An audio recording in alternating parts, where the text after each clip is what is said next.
कल तो तुझे तबीयत गड़बड़ हो गई, कथा भी रह गई कल। काफी चिंताजनक हालत हो गई। ब्लड प्रेशर बढ़ जाए, बढ़े न बढ़े, पल्स बढ़ जाए तो दिक्कत हो जाए, तो फिर बुखार आ जाए। कथा तो कल हुई नहीं, लेकिन कल माला कर ली। जो भी जितना माला पूरी बिना माला के ही करी, लेट के करते रहे हरि नाम। रावण ने राम जी की बुराई का, तो बुराई माने निंदा करते हुए, अगुन अमान जानते दीन पिता वनवास पुणे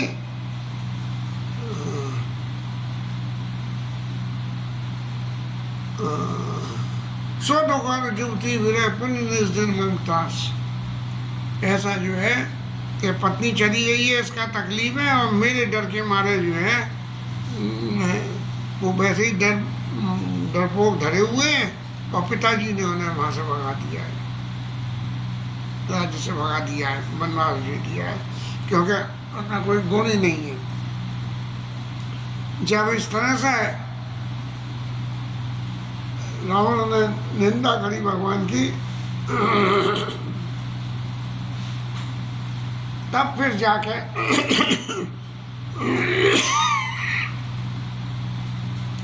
अंगद जी को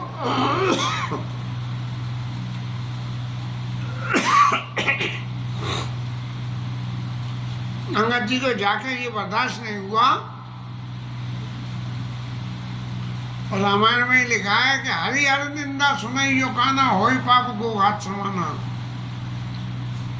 भगवान विष्णु की और महादेव की जो निंदा सुने तो गौ हत्या के बराबर पाप होता है। और गोस्वामी जी ने यहाँ तक लिखा,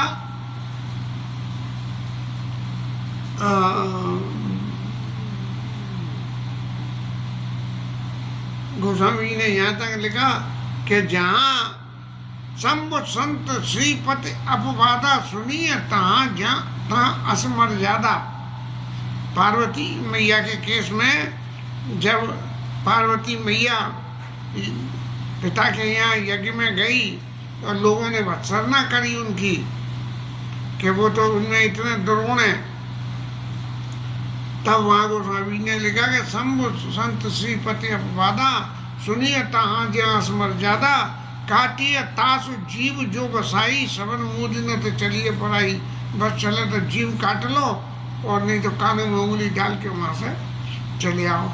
अब अंगद जी ने क्या करा?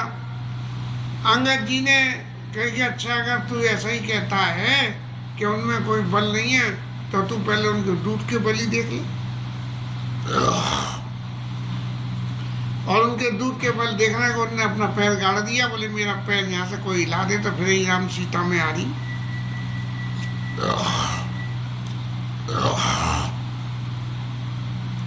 ये स्थिति हो जाएगी कि राम जी सीता जी को छोड़कर चली जाएंगे। रावण ने अपने दरबारियों से कही उखाड़ के फेंक दो टांग पकड़ के बंदर को, लेकिन किसी पे नहीं हिली। और फिर रावण महाराज तुरंत खुद उठ के चल दिए, और अंगद महाराज ने ऐसी उनके ऊपर में छक्का लगाया कि अरे दुष्ट, यदि पैर ही पकड़ना है तो मेरा क्यों पकड़ता है? मम पद गए न तोर उबारा, मेरा पैर पकड़ने से तेरा उद्धार नहीं होगा। तू जाके इससे तो राम जी के पैर पकड़ ले तो तेरा वैसे ही उद्धार हो जाएगा। अब रावण जब झुका तब जो है मुकुट गिर गए। अंगद जी ने उठा के 10 में से 4 मुकुट तो फेंक दिए राम जी के पास में। अब जब इतनी जोर उन्होंने राम जी की निंदा करी तो इतनी जोर से धरती में मुक्का मारा अंगद जी ने कि पृथ्वी हिल गई, और रावण महाराज के मुकुट गिर गए उस हिलने के चक्कर में। अब मुकुट भी जो है ऐसे अधर बंधे हुए होंगे जो गिर गए, नहीं तो रामलीला की लड़ाई में तो जो हमने देखा ऐसे कर्रे कर्रे खोपड़ी में बांधे जाते थे कि लड़ते वक्त तलवार और धनुष चलाते वक्त भागते वक्त उनको गिर नहीं जाए। लेकिन ये तो राज सिंहासन पर बैठे महाराज थे, तो अधर अधर ऊपर रख दिए होंगे, तो वो गिर गए और अंगद ने उठा के राम जी के पास में फेंक दिए। और चमचमाते हुए दिनकर सहित प्रकाश ऐसे सूर्य के समान चमकते हुए थे, और वो महाराम जी की तरफ आ रहे हैं। तब बंदरों की देख के हवा खराब हुई, बोले कि ये क्या हुआ, ये तो लूक आने लगे ग्रहों से, जो एलियन ग्रह आते हैं ऐसे ये आने लगे, और ये क्या कर देंगे ये कुछ नहीं मालूम। तब जो है हनुमान जी महाराज ने उन चारों मुकुटों को पकड़ के और राम जी के पास में ले आए। और सबरे बंदर अब देख रहे हैं कि भाई ये है क्या चीज़। बंदर तो बंदर है, कोई नई चीज़ आवे तो वो तो खूब ऐसे हिसाब से उलट के पलट के सब देखते हैं। एक लीला तो वहाँ हुई, और दूसरी लीला रावण महाराज के यहाँ हुई कि उनने कही कि जाओ सबरे बंदरों को मार काट के खा जाओ। तब जो है अंगद ने कही कि तो गाल बजाते हुए, झूठ बोलते हुए, गाल बजाते हुए शर्म नहीं आती है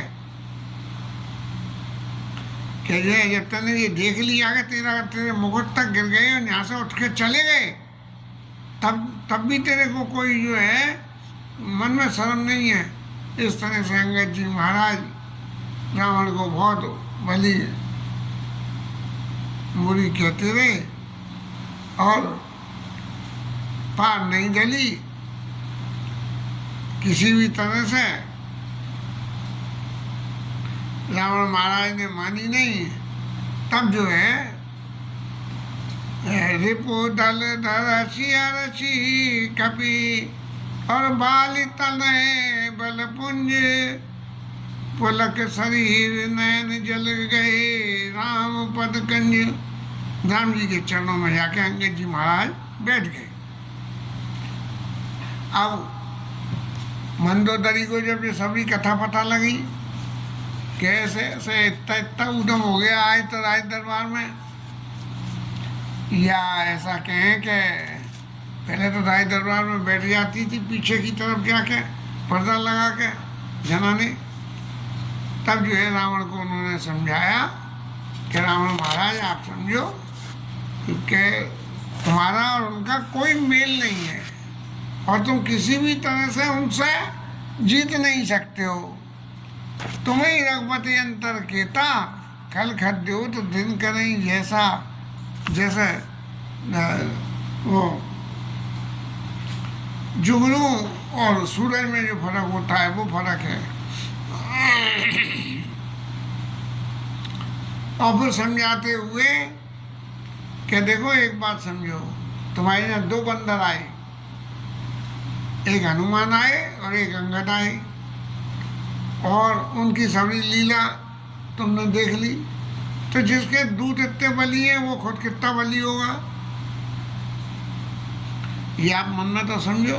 भाई राम का आप विरोध कर रहे हो, लेकिन ये समझो तो सही कि विरोध किसका कर रहे हो, और क्या तुम इसमें पार डाल पाओगे। और एक सबसे बड़ी बात हो रही है कि काल दंड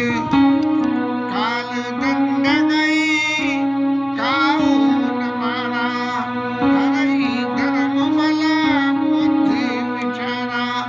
धर्म बल और बुद्धि तीनों चीजों का काल जो है धारण कर लेता है, किसी को हाथ में औजार हथियार लेके नहीं मारता है। इसलिए महाराज निकट काल जब आवरसाई तेई में वही तुम्हारी नहीं। जब जिसका समय आ जाता है तो तुम्हारी तरह से उसे भय हो जाता है। लेकिन आप समझो कि दो पुत्र भी तो मरे हैं, लेकिन आप चाहो तो अभी भी राम जी का भजन करके और उद्धार अपना कर सकते हो। लेकिन ये रावण की तो भैंस के आगे बीन बजाने वाली स्थिति, इसलिए कोई ध्यान उसने दिया नहीं और अपने राज्यसभा में जाके पहुंच गए। राम जी ने अंगद को बुलाया और अंगद जी से पूछा कि महाराज जी रावण के 4 मुकुट आपने भेजे, जे जो है आपको मिले कैसे। राम जी तो सब जानते हैं, लेकिन फिर भी अंगद जी की वो उक्ति कि इन्होंने कितनी चतुरता से काम वहाँ किया है क्या समझ के, इसलिए राम जी ने पूछे तो अंगद जी ने जवाब दिया कि मुकुट न होए भूप गुण चारी। ये रावण के 4 मुकुट नहीं है जो साम दंड और भेद, मुकुट न होए भूप गुण चारी, साम धाम और दंड विवेदा, न पुर बसई नाथ का वेदा। साम धाम दंड और भेद, ये 4 बातें होती हैं समझाने से, दाम से पैसा से, दंड दे के और भेद करके आपस में मतभेद करा के, ये जो है राजा के पास में ये गुण होने चाहिए। आजकल तो सब तरह से हो रहा है, साम से, धाम से, दंड से और विभेद से सब राजनीति हो रही है। तब जो है प्रभु ये 4 चीज़ें जो है रावण के मुकुट नहीं है, ये राजा में होने वाले गुण है। और चूंकि रावण गुण विहीन है इसलिए महाराज आपके पास धर्म ही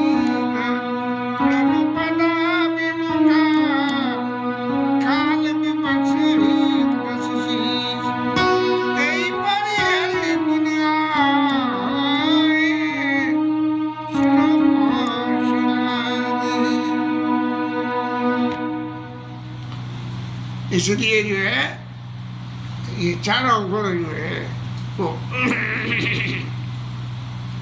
रावण को छोड़ के आप गुणी हो, इसलिए आपके पास आ गए।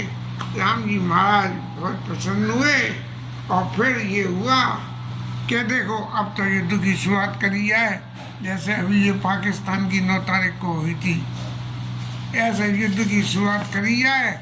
और उस युद्ध की शुरुआत करने के लिए बहुत कुछ हुआ कि बंदरों ने आके जो है हमला कर दिया, और हमला करने से रावण ने कही कि जाओ सबरे जो है बंदर भालुओं को खा जाओ। सब यही करते रहे, इस मारकाट का तो वर्णन कहाँ तक करें। लेकिन शेष मतलब की बात ये रह गई कि यहाँ से बंदर जो है उसके राक्षसों के सिरों को तोड़ तोड़ के और ऐसे फेंक रहे हैं रावण के आगे जैसे दही के कूड़े फूट रहे हो। माने सिर में से बड़े बड़े होंगे, खूब खून निकलता है, मांस मज्जा खूब निकलती है। रावण आगे पड़े थे जन फूट कुंड। और जो बड़े बड़े पहलवान मुखिया थे उन्हें जो है राम जी की सलाह से विभीषण महाराज कहते थे कि देखो प्रभु ये मर तो मारे मरे तो हैं बंदर के, लेकिन आप तो दयालु हो, इसीलिए इनको जो है अपना धाम दे दो। मुखिया पावई के पद गई प्रभु पास चलावई, और खल मन जात दुमाज होगी पावई गति जो जाचत जोगी, उनको जो है भगवान ने सदगति सबको दे दी उनको। इस तरह से जो है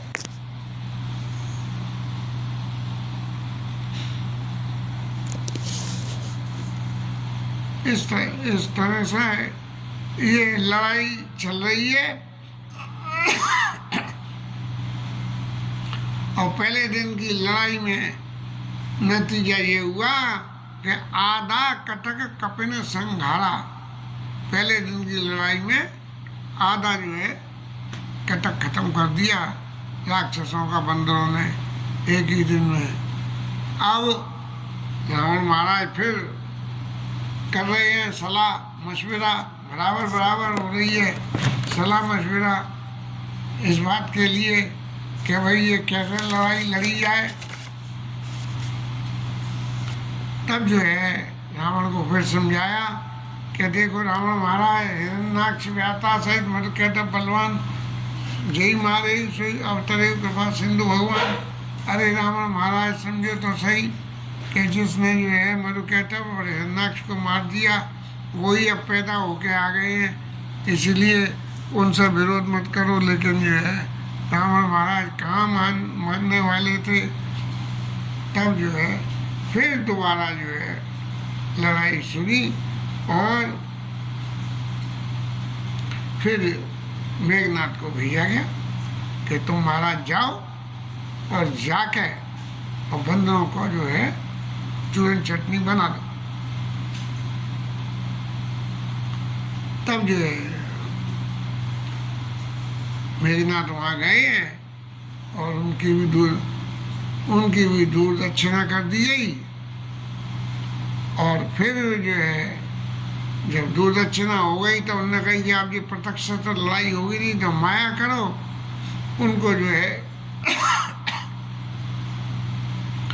अपनी माया दुनिया भर की दिखाने लगे। मेघनाथ महाराज कभी आग बरस रही है, कभी पानी की धार निकल रही है, कहीं पिशाची नाच रहे हैं, मार काट रहे हैं, खून बरस रहा है, रुधिर का छहाड़ा, हड्डियाँ बरस रही हैं, खून बरस रहा है। इस तरह से जो है ये नाटक मेघनाथ महाराज ने करा और इस नाटक का वहाँ कोई असर नहीं हुआ।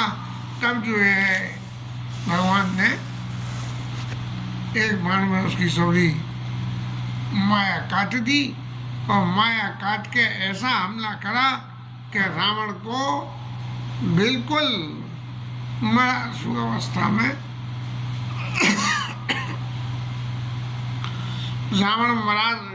मेघनाथ मरासु अवस्था में पहुंच गया। और जब उसे लगा कि मैं मरासु अवस्था में पहुंच गया, तब उसको जो है दी हुई जो शक्ति थी, अमोघ शक्ति, उसका प्रहार उसने लक्ष्मण जी के ऊपर में किया और लक्ष्मण जी मूर्छित हो गए। उनको उठाना चाहा लेकिन नहीं उठे। तभी हनुमान जी महाराज आए और एक मुक्का उसके मार के और लक्ष्मण जी को वहाँ से उठा के प्रभु के पास ले गए हैं। यहाँ तक की लीला आई लेते हैं। आज पता नहीं क्या फिर अंदर शुरू हो गया,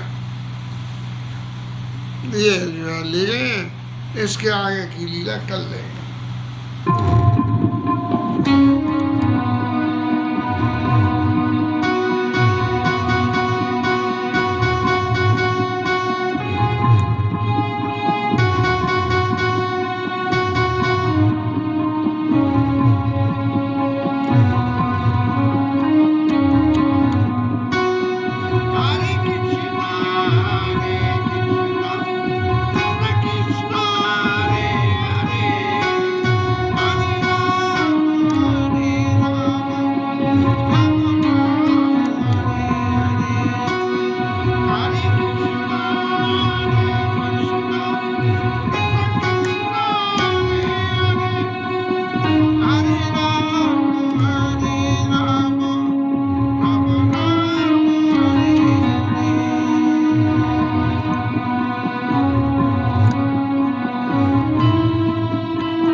पवन सुत हनुमान की उमापति महादेव की, शिवराज धरण की श्री राधा रानी की, जय जय श्री।